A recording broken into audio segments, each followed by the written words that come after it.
अल्हम्दुलिल्लाहि वलिय्हिल हम्द व रज़ा वस्सलातु वस्सलामु अला सय्यिदि मा सवा व अला आलिहिल अस्फिया व अस्हाबिहिल अत्क़िया अम्मा बाद फ़अऊज़ु बिल्लाहि मिनश शैतानिर रजीम बिस्मिल्लाहिर रहमानिर रहीम सम्मातुमुल मुस्लिमीन सदक़ल्लाहु मौलाना अज़ीम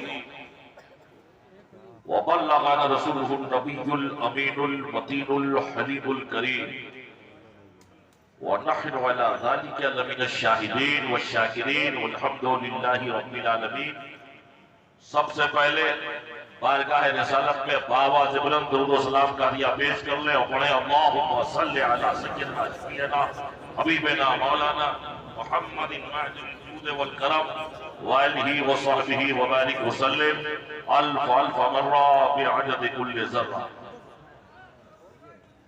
जैसा कि आप हज़रात अपने सर की निगाहों से मुलाहिज़ा कर रहे हैं, इदारा शरिया जो गुज़रों की अमानत है,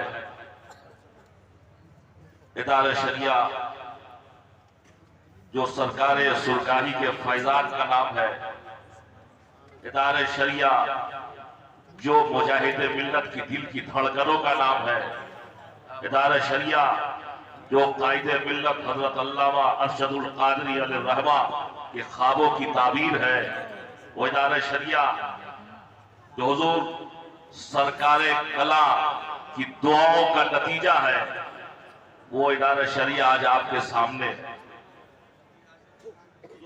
आदम के नवासे यहाँ मौजूद है, जो इदारे शरिया के अमीर शरीयत अव्वल। हमारे यहाँ आज मैंने जुमा की तकरीर में कहा था, हमारे मौजूदा जो अमीर शरीयत अभी तशरीफ लाने वाले हैं अल्लामा मुफ्ती अब्दुल मन्नान कलीमी साहब, कि हमारे यहाँ अमीर नहीं होता, हम अमीरों वाले नहीं हैं, इसलिए कि हम गरीब नवाज के मानने वाले हैं, इसलिए हमारे यहाँ अमीर शरीयत हज़रत रफ़ाक़त हुसैन साहब जो अमीर शरीयत अव्वल थे, उनकी मेहनत, उनकी काबिश और उन्होंने जो इदारे शरिया को दुआओं से नवाजा है, आज इदारे शरिया का आधा काफिला कुछ हिस्सा यहाँ मौजूद है, कुछ लेके हम लोग आए हैं और बहुत कुछ इदारे शरिया में भी छोड़ कर आए। हमारे अलावा गुलाम रसूल बलियावी साहब की क़ियादत में और हजरत अल्लामा क़सीमुल हक़ मद्दसिल्लहुल आली तशरीफ फरमा है। चांदपुर फतह की खानकाह के वली सज्जादा नशीद, उनकी दुआएं और बहुत सारे मशाइख यहाँ तशरीफ फरमा है। अब तक कामयाबी के साथ इदारा शरिया का ये काफिला बेतिया, मोतिहारी, शिवहर और आज वैशाली में, महुआ में एक अजीम पैगाम देने के लिए, और आपका ये पैगाम आज पूरा भारत देख रहा है, पूरा हिंदुस्तान देख रहा है। आपका पैगाम पूरा आपके ये पैगाम पूरे हिंदुस्तान में पहुंच रहे हैं कि हमें क्या करना चाहिए। कुछ दिन पहले मामला आया हुजूर की जात पर, हमारे नौजवान निकले, लेकिन चूंकि मैदान जंग बदल चुका है, हथियार बदल चुका है, इसलिए हमारे नौजवानों को, हमारे नौजवान गिरफ्तार किए गए, उन पे इल्जामात लगे। हालांकि जुमा में कोई भी नमाजी अपनी जेब में पत्थर लेके नहीं निकलता है, लेकिन पत्थर जिन लोगों ने नहत्ते हमारे नौजवानों पर हमले किए और बेकसूर जेल में डाला, पुलिस की गोलियां खानी पड़ी। रांची में एक बहुत छोटा सा बच्चा पुलिस की गोली से शहीद हुआ, उसकी मां ने अपना दिल दिखाया कि ये तो एक बच्चा है, अगर हुजूर के नामूस पर अगर मेरे पास हजारों बच्चे होते तो मैं सब एक एक करके कुर्बान कर दे। लेकिन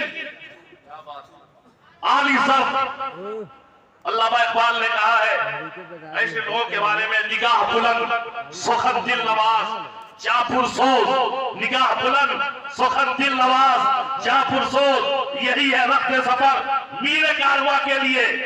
मौलाना गुलाम रसूल वलियावी इदारा शरिया के हमारे जितने बुजुर्ग हैं, इनके दिलों में कसम हो गई, क्या हमारी यही हकीकत है, हमारी यही हैसियत है कि हमारे नौजवान पे कसूर मारे जाएंगे? तो हमने अहद किया कि हम भी दुश्मनों का मुकाबला करेंगे। अगर दुश्मन ने मैदान जंग तब्दील किया है तो हम भी मैदान जंग तब्दील करेंगे। दुश्मन ने अगर हथियार बदले हैं तो हम भी बदल के बताएंगे कि हम तलवार के जैसे हथियार हमारे पास नहीं है, हमारे पास अली की मोहब्बत का हथियार है। हम वही हथियार इस्तेमाल करेंगे जो हिंदुस्तान में मेरे गरीब नवाज लेकर आए। इसलिए मैं पैगाम देना चाहूंगा, अली की जुल्फ़कार ले, अली की जुल्फ़कार ले, उमर का इख्तिदार ले, अली की जुल्फ़कार ले, उमर का इख्तिदार ले, हसन का एतबार ले, हुसैन का शियार ले, करार ले, वकार ले, मुजाहिदी कतार ले, कदीम यादगार ले, मिसाल शानदार ले और शजा की बहार ले। अभी तू नौजवान है, अभी तू नौजवान है, अभी तू नौजवान है।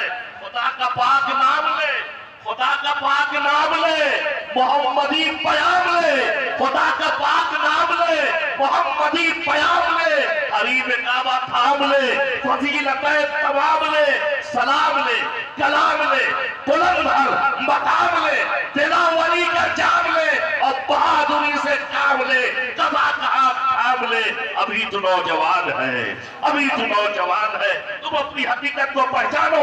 इदारा शरिया का काफिला, उलमा का काफिला, मशाइख का ये काफिला तुम्हें तुम्हारी पहचान बता रहा है। तुम हो क्या, कहां जा रहे हो?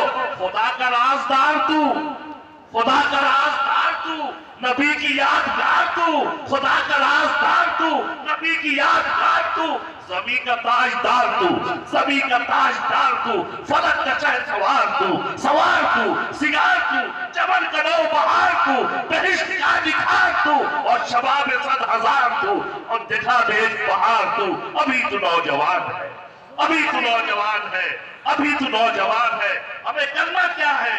खुदा की बारगाह में, खुदा की बारगाह में, मोहम्मदी सिपाह में, खुदा की बारगाह में, मोहम्मदी सिपाह में, ज़मी की ख्वाबगाह में, ज़मी की ख्वाबगाह में, फलक के तहतगाह में, वफा की दस्तगाह में, हुस्न की निगाह में, चमन की शाहराह में, चमन की शाहराह में, ज़ियाए बहरुमाह में और जहां तेरी पनाह में। अभी तू नौजवान है, अभी तू नौजवान है, अभी तू नौजवान है।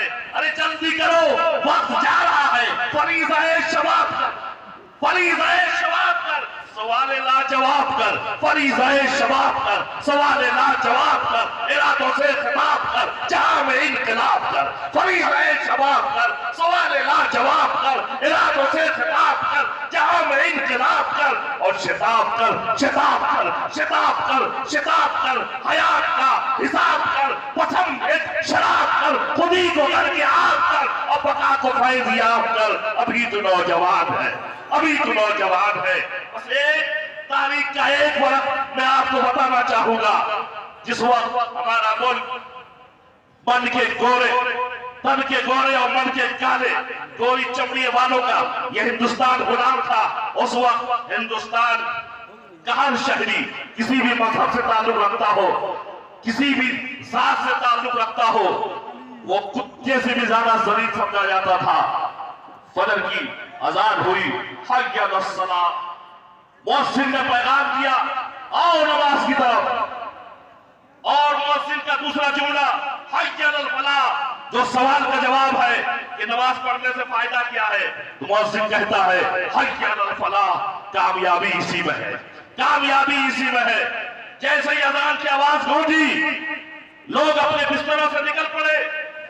आज हम अजान की आवाज सुनते रहते हैं, अपने नर्म नर्म बिस्तर, गर्म गर्म बिस्तर को छोड़ने को तैयार नहीं। जो खुदा का घर आबाद करता है, खुदा उसके घर को आबाद कर देता है, खुदा उसके घर को आबाद करता है। आज हमारी मस्जिदें आलीशान बनती जा रही है, फलकों से इमारतें बनती जा रही है, टाइल्स से हमने मस्जिदों को सजाया है, एयर कंडीशन मस्जिदों से हम आरास्ता कर रहे हैं। लेकिन किसी ने कहा आज मस्जिदें पक्की होती जा रही है और नमाजी कच्चे होते जा रहे हैं। पहले मस्जिदें कच्ची होती थी लेकिन कसम खुदा की नमाजी बड़े पक्के हुआ करते थे। बहरहाल वो जमाना था, हिंदुस्तान गुलाम तो था लेकिन मुसलमानों का दिल गुलाम नहीं था।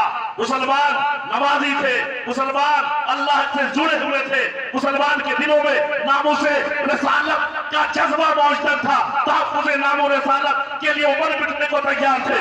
लोग निकल पड़े, मस्जिद में आए, नमाज हो गई। नमाज के बाद कोई तस्बीह पढ़ने लगा, कोई तहलील करने लगा, कोई सूरह यासीन पढ़ने लगा, कोई दरूद व सलाम पढ़ने लगा।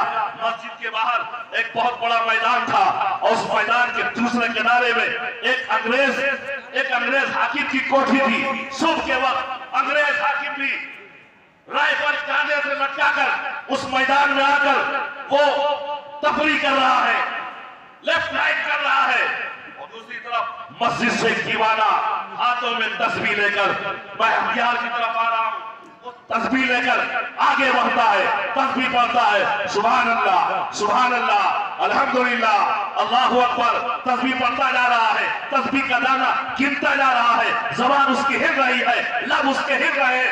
अंग्रेज ने देखा कि मैं तो इस मुल्क का हाकिम हूँ, वाइसरा हूँ, सब मुझसे डरते हैं, मगर ये कौन दीवाना है जिसके चेहरे पर दाढ़ी है, इसको मुझसे डर नहीं लगता। ये कौन है जो सरों पर टोपी सजाए हुआ है, इसको डर नहीं लगता। ये मैं मेरे मुकाबिल में वो भी तफरीह कर रहा है। करीब आया, उसने देखा मुसलमान तफरीह तो कर रहा है, मैदान में घूम तो रहा है, लेकिन उसकी जबान भी हिल रही है और हाथों में कुछ ने रखा है। करीब आया, उसने कहा, ए मुसलमान, ये तेरे हाथ में क्या है? तेरे हाथ में क्या है? कोई और होता तो डर से भाग जाता, लेकिन जिसके दिल में खुदा का खौफ होता है सारे खौफ से बेखौफ हो जाता है। उसको किसी का हथियार डरा नहीं सकता। उस मर्दे मुजाहिद ने पूछा, ए अंग्रेज हाकिम, जो तेरे कांधे पर है वो क्या है? उसने फख्र के साथ सीना ठोक कर कहा, ये मेरा हथियार है, ये मेरा हथियार है। तो मर्दे मुसलमान को भी जोश आया, उसने कहा, ए अंग्रेज हाकिम सुन ले, अगर वो तेरा हथियार है तो हमारे पास जो है वो मेरा हथियार है। अंग्रेज को बड़ा ताज्जुब हुआ कि आज तक हमने ऐसा हथियार नहीं देखा है, ये कैसा हथियार है? जरा देखूं तो तेरा हथियार कैसा है, क्या कमाल लगता है? तो उस मर्द दुर्वेश ने जवाब दिया कि नहीं, पहले तू अपने हथियार का कमाल दिखा।